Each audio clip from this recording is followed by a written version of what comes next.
Okay, let's dive right into this explainer. We're going to uncover some incredible ancient secrets, literally hidden directly beneath the bustling modern streets of Newcastle upon Tyne.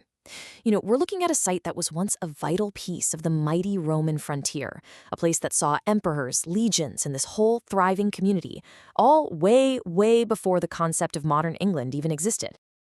We walk past the famous medieval castle keep in Newcastle every single day, right? It gives the city its name. It stands as this towering monument to medieval history.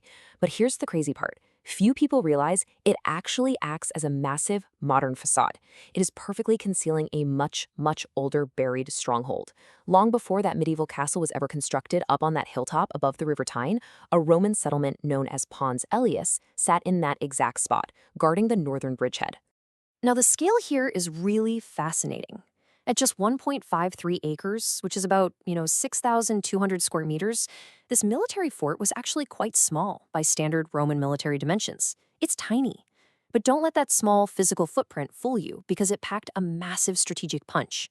Situated to give the Roman army this pristine view of the surrounding areas, Pons Aelius was originally designed to be the absolute eastern end of Hadrian's wall, locking down a highly critical crossing over the River Tyne. To really grasp its importance to the empire, we just have to look at the name. Pons Aelius literally translates from Latin to the Aelian Bridge, and this traces directly back to Emperor Hadrian himself, who visited Britain back in 122 AD and first realized, hey, we need a frontier wall here. Hadrian's family clan name, or his nomen, was Aelius, so this makes Pons Aelius incredibly special. It's actually the only known bridge outside the city of Rome itself to be named directly after a Roman emperor. Section 1. A city built on Romans. Peeling back the layers.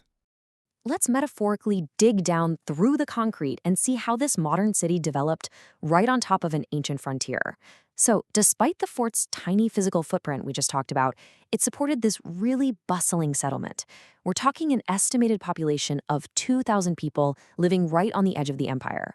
To put that in perspective, while it wasn't the biggest supply center around, nearby Corse to Pitium and Corbridge definitely had it beat for size, Pons Aelius was still a totally thriving community.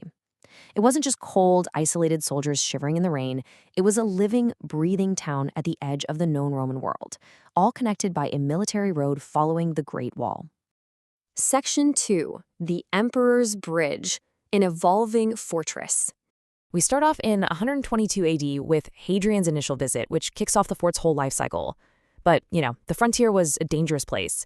By around 150 AD, northern tribes revolted, causing some pretty significant Roman losses.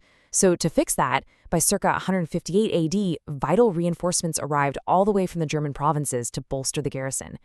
Later on, likely during the reign of Emperor Septimius Severus between 193 and 211 AD, the fort was substantially rebuilt in solid, durable stone.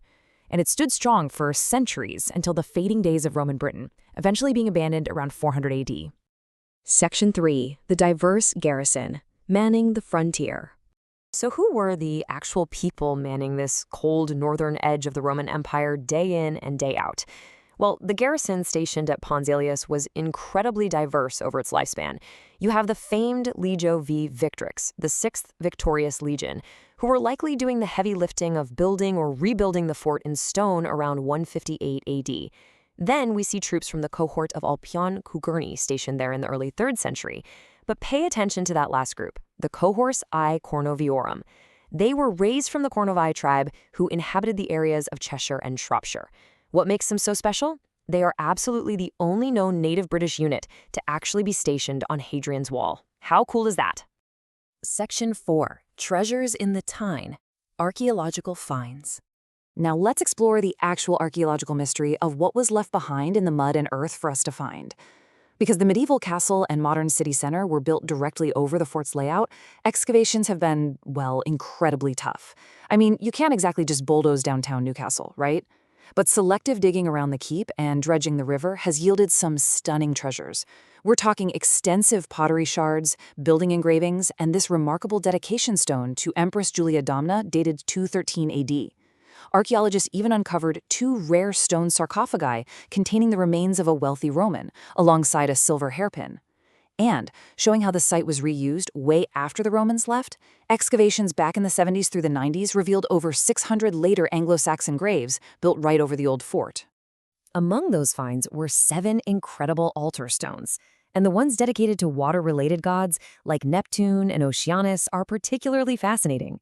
2 of these perfectly preserved large altars were actually dredged straight from the thick mud of the River Tyne. Because of their remarkably good condition, scholars paint this really cinematic picture. They believe these massive stones were intentionally and ceremoniously dropped into the water, straight off the bridge, during a dedication ceremony by the Roman soldiers. And they've literally just been sitting in the riverbed, perfectly preserved, for nearly 2 millennia. But here is the ultimate mystery of Pons Aelius. We have a massive historical contradiction on our hands. Historical and structural estimates tell us this bridge was a monumental feat of engineering. It was an estimated 234 meters long, that's over 760 feet. It likely had a central pier adorned with those large altars and a huge monumental archway under which all traffic had to pass.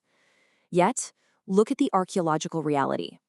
Despite extensive work in the river over the years, including the construction of the swing bridge back in 1872, absolutely zero physical fabric of the bridge itself has ever been discovered, not one single stone of the actual bridge structure.